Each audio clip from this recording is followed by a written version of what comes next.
ఇక్కడ తెలుగుదేశం అభ్యర్థిగా అందరికీ సుపరిచితుడే. సుమారుగా ఆయన మాటలోనే చెప్తుంటారు, సంవత్సరానికి 2000 కోట్లకు పైగా టర్నోవర్ ఉంది, లక్షల మంది పిల్లలు ఉన్నారు అని. పైగా 5-6 నెలల నుంచి కూడా ఆయన క్యాంపెయినింగ్ చేస్తూ వస్తూ ఉన్నారు. ఆ 4.5 సంవత్సరాలు కనిపించకపోయినప్పటికీ క్యాండిడేట్గా అనౌన్స్ అయినప్పటి నుంచి ఆయన 5 మంత్స్ నుంచి క్యాంపెయిన్ చేస్తూ ఉన్నారు. ఈ క్రమంలో వైఎస్ జగన్మోహన్ రెడ్డి గారు ఒక రూలింగ్ పార్టీలో 175కి 175 సీట్లు సాధించాలి, ప్రతి ఒక్కరి మనసులో కూడా వైఎస్ఆర్సీపీ ఉండాలి అన్న లక్ష్యంతో వెళ్తున్నటువంటి జగన్మోహన్ రెడ్డి గారు నెల్లూరు సిటీ నియోజకవర్గానికి సంబంధించి ఆర్థికంగా ఒక బలమైన వ్యక్తిని క్యాండిడేట్గా పెట్టాలంటే చాలామంది ఆయనకు అవకాశం ఉంటుంది. కానీ జగన్మోహన్ రెడ్డి గారి ఆలోచన అది కాదు. ఒక సామాన్యుడు రాజకీయాల్లో ఉండాలి. ఎవరైనా సామాన్యులు అన్నా అని పిలిస్తే స్పందించే గుణం ఉండాలి. అర్ధరాత్రైనా ఇంటికొచ్చి ఆపద అంటే అతనితో పాటు నడవాలి. ఇలాంటి వ్యక్తులు రాజకీయాల్లో ఉండాలి. డబ్బులు మాత్రమే రాజకీయాలకి ప్రాధాన్యత కాకూడదు.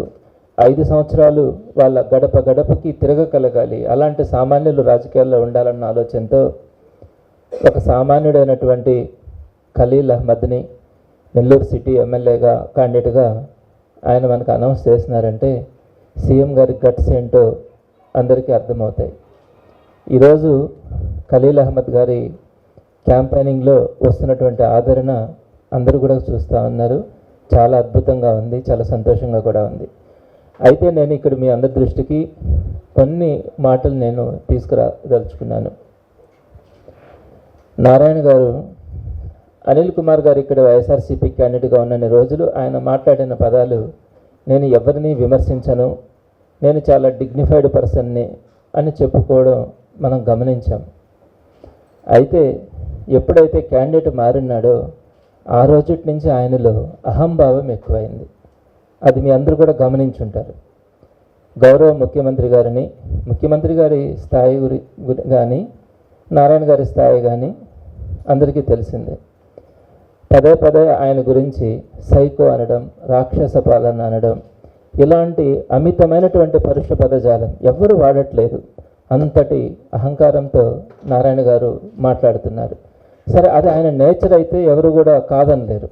కానీ మొదట్లో నేను చాలా ఎవరిని విమర్శించే వ్యక్తిని కాదు, ఎవరి గురించి పరుషంగా బాధపడే మాటలు మాట్లాడను అని చెప్తున్న వ్యక్తి ఒక్కసారిగా ఈ మార్పుని మీరు అందరూ కూడా గమనిస్తే మీకు అర్థమవుతుంది. నేను కూడా అభివృద్ధి గురించి కొన్ని పదాలు మాట్లాడాను. దానికి నిన్నగాక మొన్న నా గురించి కూడా మాట్లాడుతూ ఆయనకి నా పేరు చెప్పడం కూడా ఇష్టం లేదు అన్నాడు. బహుశా ఆయన నాకంటే ఆస్తిలో నేను చాలా చిన్నవాడిని, నేను దాన్ని కాదని చెప్పను. అంత మాత్రాన ఏ రకంగా కూడా నేను అనుకుంటాను, ఏ రకంగా కూడా నేను అంత తక్కువ కాదేమో అనుకుంటాను. మరి పేరు చెప్పడం ఇష్టం లేకపోతే పేరు చెప్పకుంటే సరిపోద్ది, వైసీపీ అధ్యక్షుడైనా సరిపోద్ది. వైసీపీ అధ్యక్షుడు అతని పేరు చెప్పడానికి కూడా ఇష్టపడను అంటే అంత అహంకారం ఏంటి? ఎందుకు అంత మనుషులంటే అంత చిన్న చూపు అవతల వ్యక్తులంటే? మేము ఎప్పుడైనా ఆయన గురించి ఒక చిన్న పొరపాటైనా మాట్లాడామా? నారాయణ సారనో నారాయణ గారైనా మాట్లాడతాము. ఇప్పటికీ అదే గౌరవం ఉంది. మీరెందుకు అలాంటి మాటలు మాట్లాడతారు? యువతల వాళ్ళకి విలువలు ఉండవా? ఎవరికైనా ఒక గౌరవం ఉంటుంది. సరే, మీరు చెప్పారు. ఇప్పుడు మీ గురించి వాస్తవాలను నేను ప్రజల దగ్గరకు కూడా తీసుకురావడానికి ప్రయత్నిస్తున్నాను. ఒకటి, నారాయణ గారు ఎక్కువగా చెప్తున్నటువంటి అబద్ధపు ప్రచారం, ఆయన నేను అభివృద్ధి చేశాను అని చెప్పడం. పాపం చాలామంది ప్రజలు నిజమేనేమో నారాయణ గారు అభివృద్ధి చేస్తున్నారు నెల్లూరుని అని అనుకుంటూ ఉంటారు.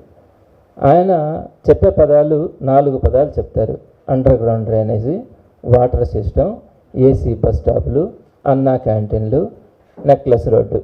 ఈ 5 పాయింట్ల గురించి చెప్తారు. ఈ 5 పాయింట్ల గురించి నేను ప్రజలకి సవివరంగా వివరించదలుచుకున్నాను. అందులో భాగంగా ఈరోజు 2 పాయింట్స్ని మాత్రమే వివరిస్తాను. ఒకటి under ground drainage, 2 water system. ఈ రెండింటి గురించి మీ ద్వారా ప్రజలకు వాస్తవాలు తెలియచేయాలా అన్న ఆలోచనతో మీ ముందుకు రావడం జరిగింది. పాత్రికేయ మిత్రులందరికీ కూడా నమస్కరించి తెలియజేస్తున్నాను. అందరూ కూడా వాస్తవాలని ప్రజలకు తెలియచేసినప్పుడు అది మీరు ఈ సమాజానికి చేస్తున్నటువంటి మంచి కార్యక్రమం.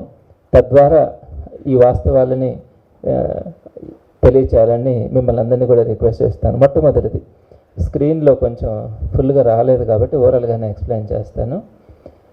మొదటిగా అండర్ గ్రౌండ్ డ్రైనేజ్కి ఒక ఎస్టిమేషన్స్ వేసుకున్నారు. 519 కోట్లు ఖర్చు అవుతుందని, వాటర్కి వచ్చేటప్పటికి 493 కోట్లు ఖర్చు అవుతుందని ఎస్టిమేషన్స్ వేసుకున్నారు. దాన్ని బెంచ్ మార్క్ వాల్యూ అంటాం.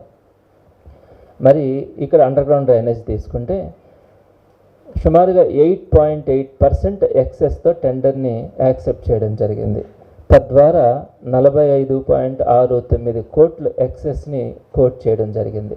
జనరల్గా ఎక్స్పర్ట్స్ ఒక ఎస్టిమేషన్స్ వేసిన తర్వాత సుమారుగా 8.8% ఎక్సెస్కి వెళ్ళడం అంటే ఆ డబ్బులన్నీ ఇటుపోతాయి అన్నది కూడా మీరు ఆలోచించాలి. అలానే వాటర్ స్కీమ్కి వచ్చేటప్పటికి నియర్లీ 4% ఎక్సెస్ వేసినారు. అలా టోటల్గా మనకి అండర్ గ్రౌండ్ డ్రైనేజీకి 625 కోట్లు ఖర్చు అవుతుంది అని చెప్పి ఒక టెండర్లో పొందుపరచడం జరిగింది. ఈ రూపంలో ఇంత ఖర్చు అవుతుంది, 625 కోట్లు ఖర్చు అవుతుంది అండర్ గ్రౌండ్ డ్రైనేజీకి. అదేవిధంగా వాటర్ సిస్టమ్కి 556 కోట్లు ఖర్చు అవుతుంది అని నిర్ణయానికి వచ్చిన తర్వాత ఎవరమైనా కూడా అండి కొంత డబ్బులు మనం పెట్టుకుంటాం, కొంత డబ్బులు అప్పగించుకుంటాం. అది వాస్తవం. మనం ఇల్లు కట్టుకోవాలనుకున్న ఏదైనా కూడా. కానీ నారాయణ గారు చేసింది ఏంటంటే 90% హట్కో లోన్కి 11% రేట్ ఆఫ్ ఇంట్రెస్ట్తో వెళ్ళడానికి ఆయన అప్లై చేశారు. 90% లోన్, 10% మేము పెట్టుకుంటాము అన్నారు. కానీ ఆ 10% కూడా పెట్టలేదు. కంప్లీట్గా ప్రభుత్వ సాయం 0. రాష్ట్ర ప్రభుత్వం కానీ కేంద్ర ప్రభుత్వం కానీ 0. ఒక్క రూపాయి కూడా 10% ఆయన కంట్రిబ్యూషన్ ఇస్తానన్న దాన్ని కూడా తెచ్చుకోలేకపోయినారు. 90% లోన్కి అప్లై చేశారు కదా, దాంట్లోనే పనులన్నీ చేయడానికి, అది కూడా 11%. మీరు ఒక్కసారి ఆలోచించుకోండి, మీ బండి ఎంత రేట్ ఆఫ్ ఇంట్రెస్ట్కి తీసుకుంటున్నారు, మీ ఇల్లు చిన్న చిన్న అప్పులు కూడా ఎంత రేట్ ఆఫ్ ఇంట్రెస్ట్కి తీసుకుంటున్నారు.